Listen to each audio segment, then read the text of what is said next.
Welcome to Get Engaged, LSSSC's podcast, where we share heartwarming stories of hope and explore topics that matter to our communities with the help of experts and thought leaders. I'm your host for today, Paul Fournier, and we're broadcasting on the road from our future San Bernardino Community Wellness Campus, and I'm excited to bring you insightful conversations on a wide range of topics. So sit back, relax, and get ready to engage.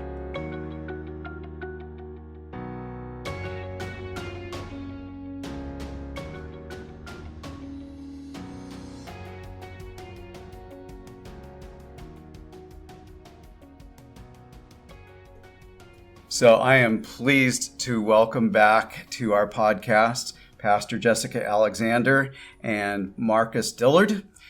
Pastor Alexander and her husband pastor a church here in San Bernardino, also head up a nonprofit, and she's also the chairperson for the Interagency Council on Homelessness. And Marcus Dillard is the chief of homeless services for the county of San Bernardino.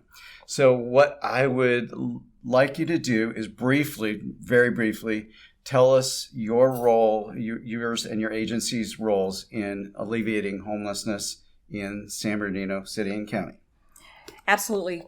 First of all, thanks for having me today. And so I've been the executive director of Operation Grace and the pastor of Grace Chapel in San Bernardino for the last 12 and a half years. And Operation Grace was really an organization born out of the heart of members of our church who wanted to see something great happen in the community and to really impact people that were experiencing housing insecurity, homelessness.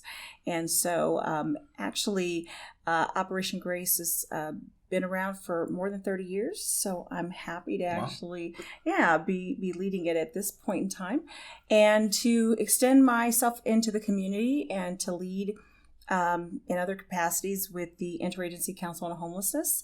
I was the vice chair for a couple of years, and now I am the chair, working alongside the vice chair, Diana Alexander, from the County of San Bernardino. So it's been a great journey, and I'm excited to be leading. Marcus? Yes, and in support of Jessica and her mission with the ICH, we actually also are working alongside her as a county, trying to make sure that we're doing the things that we need to do to support the community at large. Because right now, we know it's a crisis, and we know how important this is, but to make sure that every individual not only receives care, but they receive care with dignity. Okay. So the role of the ICH versus the role of the Office of Homeless Services, is there a distinction between those two things?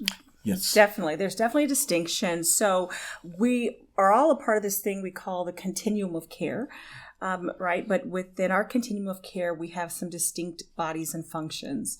The Interagency Council on Homelessness is the policymaking arm within our community. That sets policy for how funding is going to roll out and how we're going to deal with each other and how we're going to avoid conflicts of interest and all that fun stuff. And the Office of Homeless Services supports that, but in a different way. Yes. We actually come in and are supporting not only the community, but also the board and the county as a whole. So we're making sure that the county agencies are in support of the initiative, but that we can serve as a voice, not only a voice for the county, but a voice for the community when we're getting services responded to from the county. Okay. Perfect. Well, tell you what, we'll be right back to resume the conversation. Don't go away. And if you've been inspired by anything you've heard on today's podcast and would like to volunteer for Lutheran Social Services of Southern California, see our website, lsssc.org.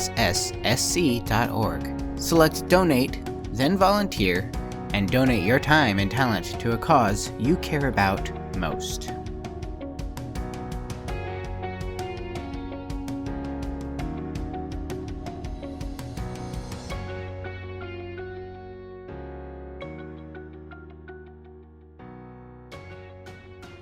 So, I understand that there are changes underway to ensure that we do a better job of alleviating homelessness here in San Bernardino County.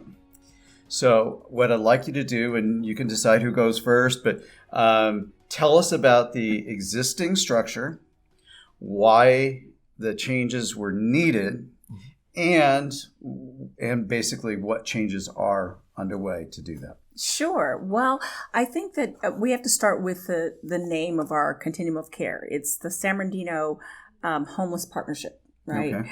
And so when we look at that and we look at partnership, we have to ask ourselves, who are the partners? Who are the partners? And we set up this partnership originally several decades ago, before my time, to be kind of a three-legged stool. And one leg was the Office of Homeless Services, a critical piece there to support with administrative functions and to actually lead the charge in many ways and telling us what's coming down the pike and what we need to prepare for and kind of how to pivot. Another arm of that was the Interagency Council on Homelessness, policymaking body. We had great partners come to the table and kind of decide how we are going to govern this. Right, so that group is recognized by HUD as the policymaking body. But then we set up this third part, and that was the Homeless Provider Network, or the Homeless Partnership Network, depending on who you ask. And they were set up to really be the voice of the boots on the ground, community-based, faith-based providers who are actually interfacing with our unhoused friends in the community and providing them the services. And that was working great for a while. And then somebody said, we don't like that. Let's do something else. And the community backlash was great. And so in 2019, when we shifted away from really recognizing and acknowledging our community partners, they felt shunned, they felt disregarded, they felt like they were being punished for doing the hard work that they do every day. And so the outcry, came to leaders in our community that said, okay, we are going to take notes and do something different. So we go through this process every 5 years of revisiting what we did. Oh, okay. So it's Yeah. not just the built up angst. It's a regular. No, regular it's thing. time. It's time, Okay. right? So 2019 was the last time we did it. So we're back around again to kind of figure this out. So in anticipation of that, HUD said, you know what? We think we can help by giving you some technical assistance. And what that provides to the community is folks that are from outside of the community looking in who can say, these are some of the problems and the pain points that we think you need to address. Now you tell us what are the pain points. And of course, we had a laundry list of them by that time. And my goal was, let's listen to the community partners. Let's hear what they have to say. And let's bring back the respect that is due to community-based boots on the ground partners that are doing the work. So we are now balancing our board to make sure that their voices can be represented and that they are heard. We are looking at policies and saying, okay, now that we are, back to being friends, what policies do we need to have in place to keep us all friends and to keep everything legal and to make sure that we don't have things like conflicts of interest, to make sure that we have a pipeline to bring in new providers from the community? What does that look like? And also, what we're doing is going through the process of defining roles and responsibilities, something that I know is really important to Marcus Dillard, because we can't put too much weight or all of the weight and the responsibility on the Office of Homeless Services. We as a community have to step up and do our fair share of, coordinating, collaborating, and making sure that we get people from the street into housing. And so we are now going through not a shift, in the wrong direction or even all the way back to, just listening to the community-based providers. But I think what we're going through now is a balancing and saying, the county is important. The community-based providers are important. The Office of Homeless Services is important. We're all important, landlords and developers. How do we balance everybody's voice and get everybody heard with this policy? Now, if I remember correctly, the County of San Bernardino COC, the Continuum of Care, is very different from nearly any other county in at least in California and almost across the nation. And you had come from Riverside, so, Yes, sir. So tell us a little bit about, like, maybe from coming from a different structure, what that looked like to you as you stepped into this minefield they call a job. No, so one of my first phone calls I made actually was to Jessica Alexander to kind of get a feel for the community, because I understood it was run differently here. And I didn't want to come in with that mindset of it's better here and then what it is here. I need to understand exactly what was going on. But I love that they were actually already in these thoughts and working towards those things.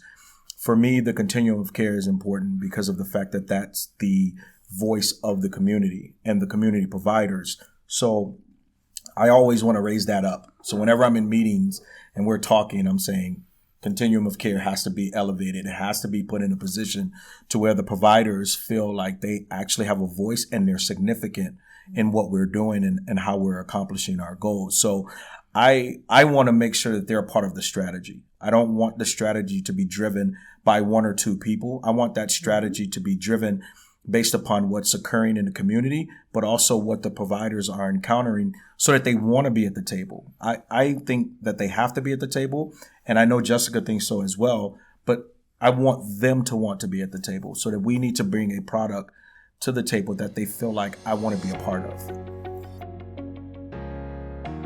Coming up next, some final thoughts.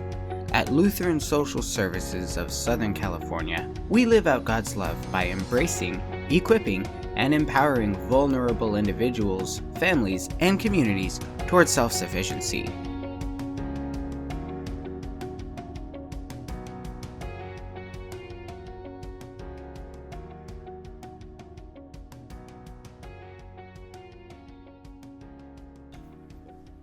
So, trying to put a bow on what you just described, how close do you think we are to getting where you're trying to get? And well, let's just start with that.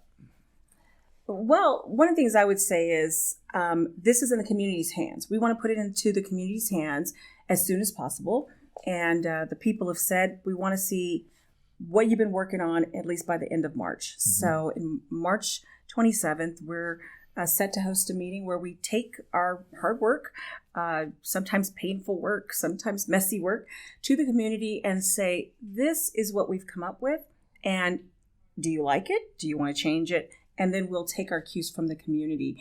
But I think we're very close to rolling out our deliverables. And then, Marcus, do you think, going back to your vision when we talked last time, mm-hmm. Do you believe that what's happening is going to contribute to if we have someone who's on the streets today, getting them housed and self-sufficient, yes, fast? Do you believe that it will contribute to that kind of stuff? I think it's critical that you have the continuum of care operating in that space, because it takes all of us to actually make that work happen. So when there's synergy in the continuum of care, people are getting service because the goal is servicing the people. And when that becomes the goal and it's activated by more than one of us, then there's no one I can't reach out to. There's no one I can't contact that's going to help me accomplish that goal. So that's why it's so important to me and to Jessica to get that activated so that we realize the actual goal, which is being able to help people in a timely manner. And I know you folks saw our facility, but the facility is new to you, but the organization's not. So tell Lutheran Social Services, that is. Correct. Absolutely. Well, Lutheran Social Services has been a partner for decades within our continuum of care. Even before we had these things called continuums of care, we had providers that were known in the community that the community could go to when they were experiencing a housing crisis. That has been Lutheran Social Services. Now, when we formed into a continuum of care and we're recognized by HUD as such, and when we started building and changing our model, one of the things that we would do is we established these committees for community-based organizations, cities, and county departments to serve together on to solve specific problems. And I'm so grateful for the folks at Lutheran Social Services that have stepped up and actually become involved and engaged with many of these committees. I'll tell you a quick story, but love the work that, give a shout out to my friend Eugenia Moore, who volunteers to do whatever she can to support our continuum of care. And that makes a difference. She was heavily involved in planning the Homeless Summit last year in 2023, which was our first Homeless Summit back from the pandemic. It was a great event. It was a great event. And that really had, Eugenia was in the thick of it. She was planning, but not just that, but she's really a leader on our regional steering committee. So the fact that Lutheran Social Services has remained engaged, they have a seat at the table when it comes to actually directing and advising the Interagency Council on Homelessness as far as how we should shift and change and where the dollars need to go in this region. That's important because they're speaking for their organization, but they're also speaking on behalf of the community. So that partnership is vital between the continuum of care and Lutheran Social Services. And it's been quite enjoyable to work with everyone here in our community. And to piggyback what Jessica's saying, I think one of the things that was great about being able to tour here is taking note of their trauma-informed care concept. I think a lot of times people lose sight of how it's not just about sheltering, it's about also restoring some of the dignity that individuals had so that they can build themselves back up to a place where they are able to be self-sufficient. And a lot of times we are rushing to get individuals into housing and not understanding the amount of trauma that occurred that got them to this situation and how you have to utilize a trauma-informed care strategy in order to do that. So it was good for me today to see that Lutheran Social Services has a trauma-informed care model that they're using to help the individuals that are being sheltered. And then with our Home Key grant, not only is that model there, but now we're adding these interim term supportive housing units. And so a lot more in one place as well. Yes, sir. That's cool. The capacity that's being built here is tremendous. It's a win for our whole community that you all are progressing and expanding because it means that we have somewhere to tell people to go. The outreach teams say often, we can go out on the street and we can outreach to people and get them to agree to come off the street, but where do they go? We need to be able to direct them into programs like Lutheran Social Services. And I remember you told me like a month or so ago that there was a certain number of beds the county was trying to add. And what's that number? Because we're adding 140. Yes.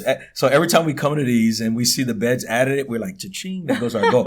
So Carrie Harmon, the director of community development and housing, she has a goal of 1,000 beds over 3 years. So every time something like this pops up, it actually goes to that concept. But I think the location is critical because understanding that San Bernardino, the city, has the largest number of homeless, and individuals tend to go or gravitate to the larger cities because that's where resources are. So having a shelter in San Bernardino actually allows us to not only provide that sheltering, but be in a place where people are going to gravitate and be able to get them off the streets quickly.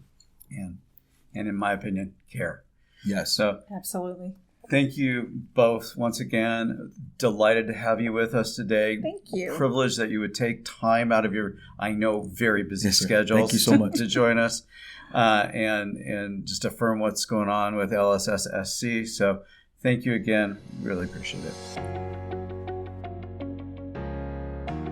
To discover all the many ways you can be involved in your community or to make a donation, go to lsssc.org or visit our social media accounts.